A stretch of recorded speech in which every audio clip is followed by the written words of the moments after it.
করি, বিবাহের আগে গায়ে হলুদ হয়, আংটি পড়ানো হয়, বিভিন্ন নাচ গানের অনুষ্ঠান হয়, এগুলোর সাথে ইসলামের ন্যূনতম কোনো সম্পর্ক। আল্লাহ তাআলা আমাদের বিবাহগুলোকে ইসলামমুখী করার তৌফিক দান করুন। দেখবেন এখানে যে বিবাহের পরিবার আসছে, এক পরিবার তাদের প্রস্তাব করবে, আরেকজন গ্রহণ করবে, বিবাহ সম্পূর্ণ হবে। এটার মাঝে আর কোনো কাজ নেই। এরপরে দেখবেন বিবাহের মাঝে অশান্তির মূল কারণ শুরু হয়।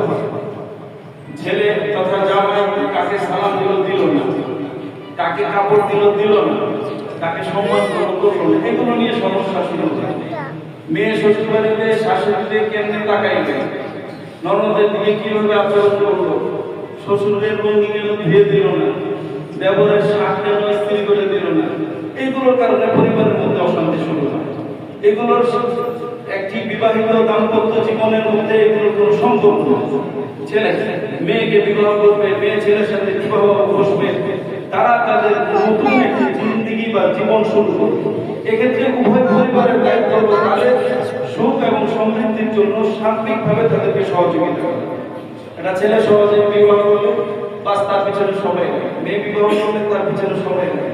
বরং আমাদের উচিত হলো তাদের জন্য দোয়া করা এবং তাদের সামগ্রিকভাবে সহযোগিতা করা।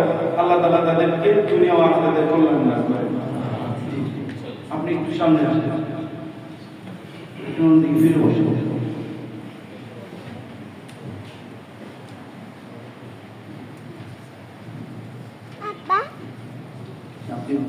আপনি আপনার নাম বলবেন, আপনার মেয়ের নাম বলবেন, বলবেন এত টাকা দিন, একটা 5 লাখ টাকা দিন, 4 লাখ টাকা বছর, 1 লক্ষ টাকা বলবো।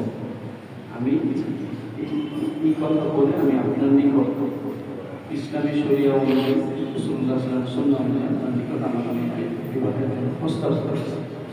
এবং আপনি আপনার নাম বলেন, আপনার বাবার নাম বলে আমি খবর করলাম। ঠিক আছে? যে আমি বলে দিতেছি আগে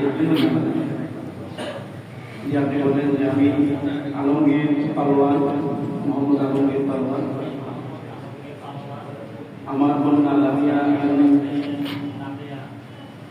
ইয়ামিনকে ইসলামী শরীয়ত মোতাবেক 5 লক্ষ টাকা দেনমোহর ধার্য করে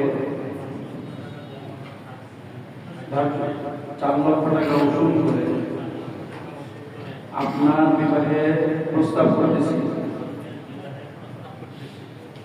আপনি বলেন আমি ওমর ফারুক, পিতা রুহুল আমিন, আমি এই বিবাহের প্রস্তাবে গ্রহণ করলাম। আলহামদুলিল্লাহ।